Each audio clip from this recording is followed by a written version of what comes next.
Representative Smith, it's a privilege to be with you, and you're a champion. You're a chairman of the Pro-Life Caucus here in Washington, D.C., in the Capitol. What does being pro-life mean to you? Well, it means protecting the weakest and the most vulnerable from assault, and nobody is more the least of our brethren situationally today than the unborn child and a mother who is being pressured to abort her baby. And you know, the new numbers show that 63.4 million babies have been killed since Roe versus Wade in 1973, and that's even more lives than everybody living in Italy, every man, woman, and child living in Italy. So it's a massive destruction, evisceration, killing, extermination of children. And it's about time people woke up. The pro-life movement, your team, those of us in Congress, we have been fighting to try to awaken America to this terrible destruction. And the impact on women, both my wife and I, who have been in the pro-life movement since 1972, so it's about 50 years, we started in college. It's the women who get hurt too. You know, the post-abortive women suffer excruciating consequences, particularly intermediate and long-term. And thank God the churches and the faith community is there to say, we love you, we want to help you. Please come and let us minister to you, because they're the co-victims of every abortion. Thank you, Representative. And you're in Congress now. We have a pro-life minority in the House, but I still got to ask the question, what are we doing in Congress today? What are you and your pro-life colleagues doing? And we're praying for you, but what else can we be doing to help you in Congress? Well, I think the more people make this a priority issue, the better. Sometimes people say, yeah, I'm pro-life, but it's 5A, on their list of concerns. There's no other human rights abuse in the world that parades around as if it's a human right, and the abortionists do that. They're dismembering children, they're chemically poisoning children. We know that children feel pain at 15 weeks or less. The newest evidence suggests it's not 20 weeks anymore, and I'm the prime author of the Pain-Capable Unborn Child Protection Act. We have 20 weeks in that law, or bill, that's pending, lots of co-sponsors. But now we're going to lower it, we're going to reintroduce it and make it 15, because we know that they do feel pain. And the consciousness of children is widely overlooked. A child in utero has a wake-sleep cycle, they move, they suck their thumb, we know that, but with now the modern-day ultrasound, the wombs do have windows, and that is the ultrasound. Those kids have a very vibrant life until the abortionist steps in to dismember or poison that child to death. So what we're doing, we have several bills that we have filed, and they're good bills. I've been the prime sponsor of the No Taxpayer Funding for Abortion Act for years. We've passed it in the House 4 times, only to die in the Senate because of the filibuster, because we had the support for it.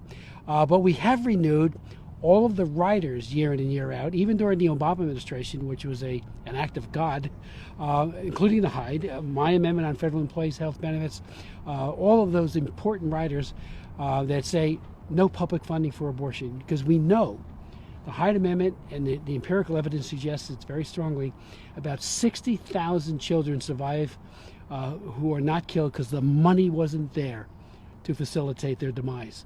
So that's a reason for some rejoicing that some children are here today, and now there's some of them are adults, because every year more lives are saved. But our hope is to go that next step and enfranchise the unborn child and look at birth as an event that happens to all of us. It's not the beginning of life. And again, modern science is on our side, and so we need to wake up America. And that leads right into my next and really last question for you, Congressman, is this is 2022. It has been nearly 50 years on the Roe decision. Yes. Most people on the right and the left say Roe is probably some version of going away this year. What can we be doing? What does America need to do to usher in an after Roe culture, so we can embrace this life and we can prepare for hundreds of thousands of what we believe will be our best and our brightest growing up and going to our schools and eventually having their own families? Beautifully phrased. With the Dobbs case pending, with 3 new Supreme Court justices added during Donald Trump's presidency, and they are gold.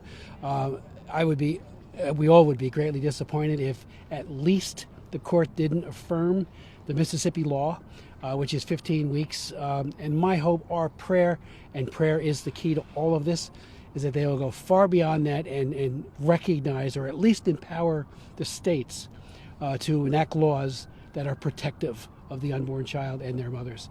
And I think it's going to happen. We've been disappointed before, and if we are, we go right back and we fight and we fight and we struggle. But I do think we may be at a tipping point in this battle. And then, in a way, we go to a new phase where we do have to fight state by state. Sadly, my governor, Governor Murphy, just signed an Abortion on Demand Till Birth Act, a gross human rights abuse, in my opinion. And he signed it. He pushed it. And so New Jersey is one of those states that, at least now, is solidly in the pro-abortion column. But there are many other states that have stepped up and say, these kids matter. These babies are precious, as are their mothers, and we're going to protect them. And so I think a lot of those laws and that are already on the books will come back into life, and many others will be enacted by these incredible state legislators that are doing wonderful work. Here, we'll work on a number of initiatives. We do have a lot of pending bills. I mean, we've been in the batter's circle this couple of Congresses because the Democrats have controlled it. Biden, sadly, is the abortion president. I have never seen anybody who was with us to a large extent. Yep. He even said, I voted against public funding at least 50 times, and it's good for the mother and for the baby not to subsidize abortion. He has become the abortion president, and he has weaponized the entire effort of the federal bureaucracy, domestically and internationally, to promote abortion. And how tragic is that, to have all of these public servants, all these strategic gatekeepers, the cabinet, the sub-cabinet, and right on down, all surging to kill unborn children. But, God is not mocked. We are in a battle for life.